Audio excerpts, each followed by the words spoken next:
2019 में बालकोट का सबूत मांगा गया। कहा गया कि भाई बालकोट भी असफल है, संजय राउत के शब्दों का मैं उपयोग करूं तो। उरी का सबूत मांगा गया।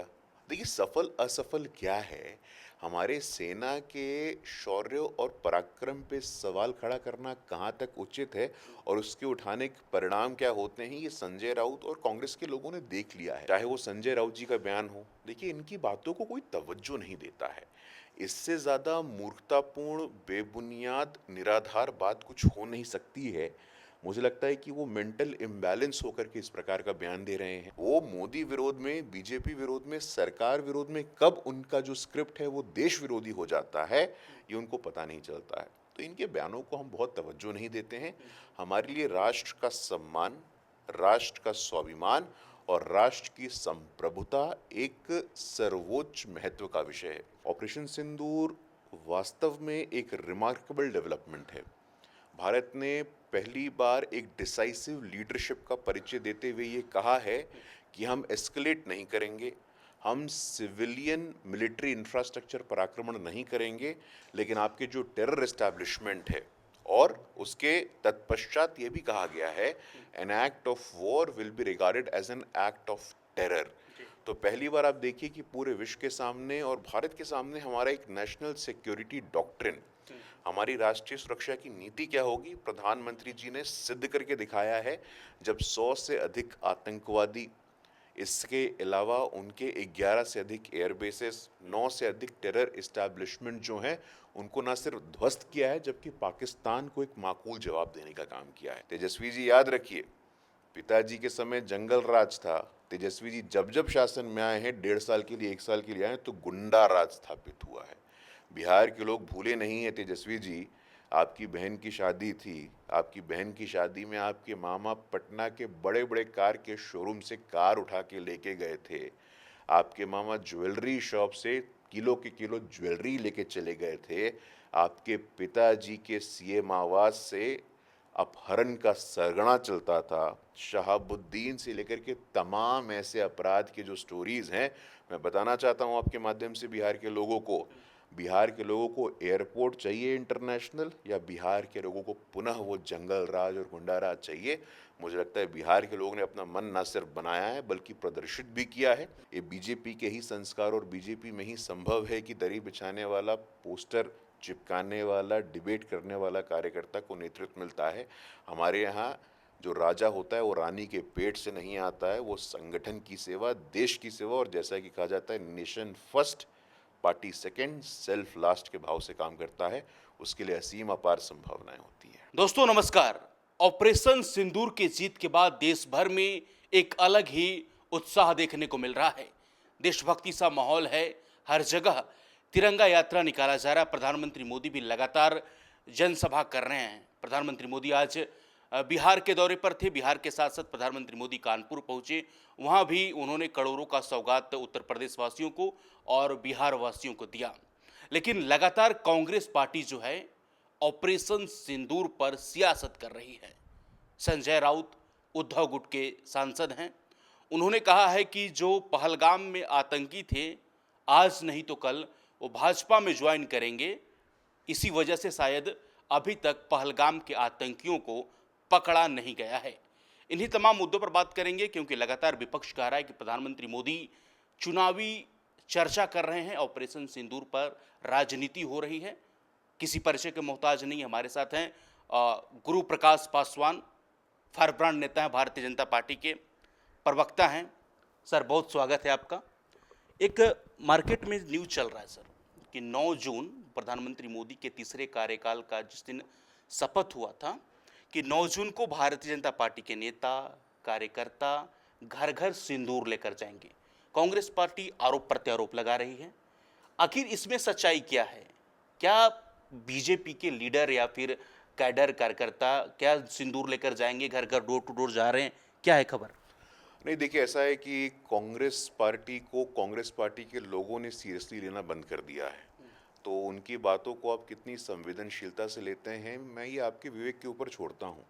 लेकिन आप देखिए, कांग्रेस पार्टी के वरिष्ठ नेता हैं, पूर्व में विदेश राज्य मंत्री रहे हैं, यूएन में अंडर सेक्रेटरी जनरल रहे हैं। अब ऐसे व्यक्ति की बातों को नकार करके आप पवन खेरा, उदित राज, सुप्रिया श्रीनेत इनके बातों को तवज्जो देंगे तो ये मैं आपके विवेक के ऊपर छोड़ता हूँ। आज ऑपरेशन सिंदूर का आपने जिक्र किया अपने उद्बोधन में। ऑपरेशन सिंदूर वास्तव में एक रिमार्केबल डेवलपमेंट है। भारत ने पहली बार एक डिसाइसिव लीडरशिप का परिचय देते हुए ये कहा है कि हम एस्केलेट नहीं करेंगे, हम सिविलियन मिलिट्री इंफ्रास्ट्रक्चर पर आक्रमण नहीं करेंगे, लेकिन आपके जो टेरर एस्टैब्लिशमेंट है और उसके तत्पश्चात ये भी कहा गया है an act of war will be regarded as an act of terror. तो पहली बार आप देखिए कि पूरे विश्व के सामने और भारत के सामने हमारा एक नेशनल सिक्योरिटी डॉक्ट्रिन, हमारी राष्ट्रीय सुरक्षा की नीति क्या होगी, प्रधानमंत्री जी ने सिद्ध करके दिखाया है। जब 100 से अधिक आतंकवादी, इसके अलावा उनके 11 से अधिक एयरबेसेस, 9 से अधिक टेरर इस्टेब्लिशमेंट जो हैं उनको ना सिर्फ ध्वस्त किया है जबकि पाकिस्तान को एक माकूल जवाब देने का काम किया है। इस पर चाहे वो संजय राउत जी का बयान हो, देखिए इनकी बातों को कोई तवज्जो नहीं देता है। इससे ज़्यादा मूर्खतापूर्ण, बेबुनियाद, निराधार बात कुछ हो नहीं सकती है। मुझे लगता है कि वो मेंटल इम्बैलेंस होकर के इस प्रकार का बयान दे रहे हैं। कौन, संजय राउत? और मतलब मुझे लगता है इसका और क्या उदाहरण हो सकता है जो टेररिस्ट। संजय राउत पहले बताते हैं सर कि ऑपरेशन सिंदूर जो है असफल हो गया। उसके बाद बताते हैं कि पहलगाम के आतंकी बीजेपी ज्वाइन करेंगे, इसी वजह से पहलगाम के आतंकी को पकड़ा नहीं गया इस वक्त। देखिए मुझे लगता है ये एक पैटर्न बन गया है। 2019 में बालकोट का सबूत मांगा गया, कहा गया कि भाई बालकोट भी असफल है, संजय राउत के शब्दों का मैं उपयोग करूं तो। उरी का सबूत मांगा गया। देखिए सफल असफल क्या है, हमारे सेना के शौर्य और पराक्रम पे सवाल खड़ा करना कहाँ तक उचित है और उसके उठाने के परिणाम क्या होते हैं, ये संजय राउत और कांग्रेस के लोगों ने देख लिया है। लेकिन कहते हैं कि भाई सुबह का भूला शाम को वापस आ जाए तो उसको भूला नहीं कहते हैं। लेकिन तमाम विपक्ष के जो हमारे साथी हैं वो ऐसे सुबह के भूले हैं कि अब तक उनको कुछ याद ही नहीं आ रहा है। वो मोदी विरोध में, बीजेपी विरोध में, सरकार विरोध में कब उनका जो स्क्रिप्ट है वो देश विरोधी हो जाता है ये उनको पता नहीं चलता है। तो इनके बयानों को हम बहुत तवज्जो नहीं देते हैं। हमारे लिए राष्ट्र का सम्मान, राष्ट्र का स्वाभिमान और राष्ट्र की संप्रभुता एक सर्वोच्च महत्व का विषय है।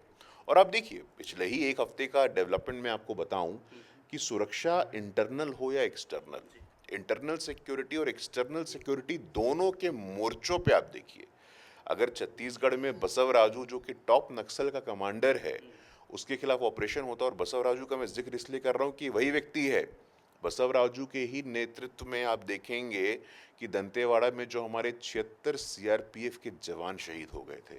उसके बाद जीरम घाटी में कांग्रेस पार्टी का जो टॉप लीडरशिप था उस पर आक्रमण किया था।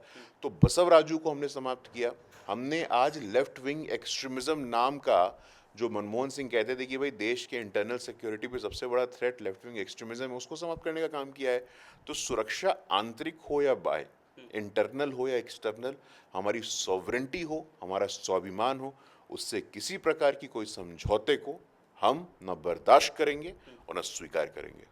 एक तरफ कांग्रेस के दिग्गज नेता हैं शशि थरूर, प्रतिनिधिमंडल विदेश में गया है। शशि थरूर लगातार पाकिस्तानियों को लताड़ रहे हैं, पाकिस्तान में जो आतंक पनप रहा है उसके खिलाफ बोल रहे हैं। लेकिन दूसरी तरफ रेवंत रेड्डी बोल रहे कितने राफेल मारे गए। राहुल गांधी कह रहे कि ट्रंप के आगे प्रधानमंत्री मोदी झुक गए, भारत के सम्मान के साथ समझौता हुआ है। पवन खेड़ा बोल रहे प्रधानमंत्री मोदी डायलॉगबाजी कर रहे हैं। देखिए मैं तथ्यों पे बात करता हूँ, मैं फैक्ट्स पे बात करता हूँ। ये कहने का अधिकार किसका है? फॉरेन सेक्रेटरी ने external affairs committee on standing affairs, भाई पार्लियामेंट की एक कमेटी है, सदन की एक कमेटी एक्सटर्नल अफेयर्स पे, उस कमेटी के अध्यक्ष हैं शशि थरूर जो कि कांग्रेस पार्टी के सांसद हैं। हमारे विदेश सचिव विक्रम मिश्री जी ने ये स्पष्ट शब्दों में पार्लियामेंट की स्टैंडिंग कमेटी को कहा है, US was neither involved nor informed. शब्दों पे ध्यान दीजिए, ना ही इन्वॉल्व थे और ना इन्फॉर्म्ड थे। तो मुझे लगता है इसके बाद कोई गुंजाइश रह नहीं जाती है। और मैं पुनः अपनी बातों को दोहराते हुए कहूँगा कि ये मेथड है, ये पैटर्न है, और लगातार उरी का उदाहरण हो, बालकोट का उदाहरण हो, उसके बाद पहलगाम का उदाहरण हो, लगातार कांग्रेस पार्टी का ये तीसरा सेल्फ गोल होने वाला है। आप इस बात को लिख लीजिए, नोट कर लीजिए। लेकिन सर, जिस तरीके से विपक्ष सवाल कर रहा है कि प्रधानमंत्री मोदी जिस राज्यों में जा रहे हैं, रैली में जिस तरीके से ऑपरेशन सिंदूर का जिक्र कर रहे हैं, या संजय सिंह की बात करें तो लगातार बोल रहे हैं कि सिंदूर के नाम पर एक वोट का सौदा किया जा रहा है प्रधानमंत्री मोदी द्वारा। देखिए, मैं पुनः बताता हूँ, अब हमारे ऊपर ये आरोप लगता है कि भाई हम काम करते हैं। एक नेता का काम क्या होता है? एक नेता का काम होता है, अथॉरिटी उसको कहाँ से प्राप्त होती है? उसके लोगों से प्राप्त होती है। हमारे नेता हमारे लोगों के बीच में जा रहे हैं, तो इसमें आपको क्या समस्या है? आपके पास कोई इतना बड़ा नेता है जिसकी स्वीकार्यता आम जनमानस में, तो आप भी लेके जाओ। प्रश्न यह है कि आपके पास नेता ही नहीं बचे हैं। आपके पास ना तो नेता बचा है, आपके पास ना तो कोई नीति बची है, ना तो लीडरशिप है, ना आइडियाज़ हैं आपके पास। तो ये अनावश्यक सवाल, देखिए सवाल आप खड़े करिए, लेकिन जैसा कि मैं सुप्रीम कोर्ट के जस्टिस सूर्यकांत की बातों को कोट करना चाहता हूँ। जस्टिस सूर्यकांत ने कहा था कि भाई ऐसे मौके पे जब देश युद्ध में है, वहाँ पे चीप पॉलिटिक्स और पॉपुलैरिटी, इन दो चीज़ों से बचना चाहिए। हमारी सुरक्षा, हमारी एकता और हमारी अखंडता, ये सर्वोपरि है। अब थोड़ा सा हम सर बिहार लेकर चलते हैं, क्योंकि कुछ ही महीनों बाद बिहार में विधानसभा के चुनाव हैं। प्रधानमंत्री मोदी 2 दिवसीय दौरे पर थे बिहार में, करोड़ों का सौगात दिया। लेकिन तेजस्वी कह रहे हैं कि 20 साल एनडीए की गवर्नमेंट रही, लेकिन बिहार में महंगाई चरम सीमा पर है, बेरोजगारी चरम सीमा पर है, पलायन चरम सीमा पर है। इसका जवाब ना नीतीश कुमार के पास है, ना प्रधानमंत्री मोदी के पास है। नहीं नहीं, ऐसा कहना उचित नहीं होगा। तेजस्वी को जवाब नरेंद्र मोदी जी थोड़ी देंगे। तेजस्वी अपने स्टॉक को बढ़ाने के लिए ऐसा कह रहे कि हमको जवाब नरेंद्र मोदी जी। तेजस्वी जी क्या है भाई? तेजस्वी जी के पिताजी लालू यादव जी नहीं होते तो कहाँ रहते वो? नेता प्रतिपक्ष तो है ना सर नेता वर्तमान में। नेता प्रतिपक्ष क्यों है वो? क्यों है नेता प्रतिपक्ष? इसीलिए ना है क्योंकि वो राष्ट्रीय जनता दल के युवराज हैं, लालू जी के सुपुत्र हैं, लालू जी के प्रिंस हैं, प्रिंस ऑफ आरजेडी हैं। और इंटरनली क्या चल रहा है उनके फैमिली में मैं नहीं बोलना चाहता हूं। इसलिए तेजस्वी जी की प्रतिभा, क्षमता और काबिलियत से पूरा बिहार अवगत है। मैं तेजस्वी जी को आपके माध्यम से चुनौती देता हूं। बहुत बड़े नेता हैं तो भारतीय जनता पार्टी के किसी सामान्य कार्यकर्ता से मुझसे आप आकर के संवाद करिए, डिबेट करिए। आपके समय का साक्षरता दर हो, मातृ मृत्यु दर हो, शिशु मृत्यु दर हो, बिजली का पेनिट्रेशन हो, इंफ्रास्ट्रक्चर हो, रोड हो, हर जिले में मेडिकल कॉलेज हो, विकास के यही पैमाने होते हैं। विकास के पैमाने पे आइए, डिबेट करते हैं। स्थान आप तय करिए, समय आप तय करिए और डिबेट में आप मुझे हरा के दिखाइए। आप बीजेपी का कोई भी सामान्य कार्यकर्ता, मैं आपके माध्यम से बताना चाहता हूँ, तेजस्वी जी में इतनी हिम्मत नहीं है कि वो बीजेपी के किसी सामान्य वर्कर से इस विषय पे संवाद कर सके। तेजस्वी जी याद रखिए, पिताजी के समय जंगल राज था। तेजस्वी जी जब जब शासन में आए हैं, 1.5 साल के लिए, 1 साल के लिए आए, तो गुंडा राज स्थापित हुआ है। बिहार के लोग भूले नहीं है तेजस्वी जी। आपकी बहन की शादी थी, आपकी बहन की शादी में आपके मामा पटना के बड़े बड़े कार के शोरूम से कार उठा के लेके गए थे। आपके मामा ज्वेलरी शॉप से किलो के किलो ज्वेलरी लेके चले गए थे। आपके पिताजी के सीएम आवास से अपहरण का सरगना चलता था। शहाबुद्दीन से लेकर के तमाम ऐसे अपराध के जो स्टोरीज हैं, मैं बताना चाहता हूं आपके माध्यम से बिहार के लोगों को। बिहार के लोगों को एयरपोर्ट चाहिए इंटरनेशनल, या बिहार के लोगों को पुनः वो जंगल राज और गुंडा राज चाहिए? मुझे लगता है बिहार के लोगों ने अपना मन ना सिर्फ बनाया है बल्कि प्रदर्शित भी किया है। लोकसभा चुनाव भी आप देखें तो 243 में से 150 से ऊपर सीटों पे एनडीए के उम्मीदवारों को आशीर्वाद मिला था। तेजस्वी जी कहीं भी फाइट में नहीं है, ना उनके पास आंकड़े हैं, ना कोई तथ्य है, सिर्फ परिवार है और थोड़ा बहुत जातीय के नाम पे उन्माद है। इसके अलावा तेजस्वी जी के पास कुछ नहीं है। ठीक है, बीजेपी के पास क्या है इस बार? आप लोग का क्या प्रमुख मुद्दा है? और गुरु पासवान जी, आपके खुद यूथ हैं, आप बिहार में जाते होंगे, देखते होंगे, बिहार का वैसा कौन सा मुद्दा है जिस पर काम होना चाहिए, वाकई में काम नहीं हुआ है? देखिए, कोई भी काम हमेशा वर्क इन प्रोग्रेस होता है। कोई भी काम पूर्णता में कभी नहीं होता है। हम कह रहे भाई विकसित भारत में हमें समय लगेगा, 25 साल का हमने समय मांगा है देश से।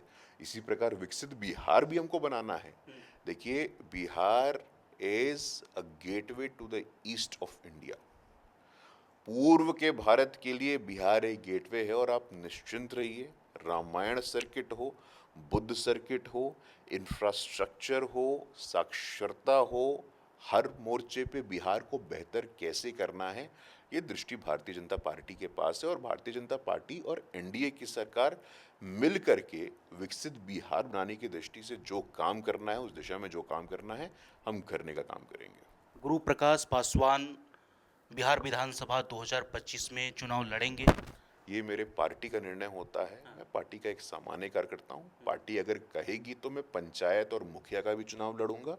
पार्टी कहेगी ग्राम सभा का चुनाव लड़ो तो मैं वो भी चुनाव लड़ूंगा। अभी मैं पार्टी के संगठन में काम कर रहा हूँ और मैं प्रसन्न हूँ और संतुष्ट हूँ। हमारे पार्टी में ये बीजेपी के ही संस्कार और बीजेपी में ही संभव है कि दरी बिछाने वाला, पोस्टर चिपकाने वाला, डिबेट करने वाला कार्यकर्ता को नेतृत्व मिलता है। हमारे यहाँ जो राजा होता है वो रानी के पेट से नहीं आता है, वो संगठन की सेवा, देश की सेवा और जैसा कि कहा जाता है nation first party second self last के भाव से काम करता है।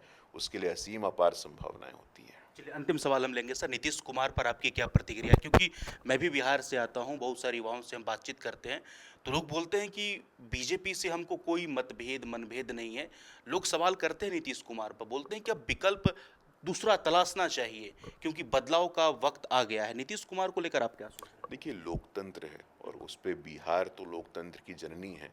सवाल विमर्श चर्चा तो संवाद तो होते रहता है, लेकिन इस बात को आप अस्वीकार नहीं कर सकते हैं कि नीतीश कुमार जी के नेतृत्व में अति पिछड़ी जातियों का जो प्रतिनिधित्व है, आज बिहार में देश की सबसे अधिक महिलाएं कांस्टेबल होती हैं। आज बिहार में सरकारी नौकरियों में सबसे पहले महिलाओं को आरक्षण मिला है। बिहार को किस प्रकार से जंगल राज और अपराध राज और भ्रष्टाचार से मुक्त करने का एक बड़ा श्रेय बीजेपी, जेडीयू और एनडीए को जाता है, इसमें कोई संदेह नहीं है। और निश्चित रूप से देखिए, जहाँ तक नेतृत्व का विषय है, ये इसमें बीजेपी और एनडीए के मन में कोई संदेह नहीं है। नीतीश जी अनुभवी नेता हैं, नीतीश जी अनुभवी मुख्यमंत्री हैं और हम आश्वस्त हैं और आशान्वित हैं कि आने वाले चुनाव में भी वो बिहार का एक सशक्त नेतृत्व देने वाले हैं। चलिए, thank you so much sir, आपने अपना बहुमूल्य समय दिया। Thank you. धन्यवाद।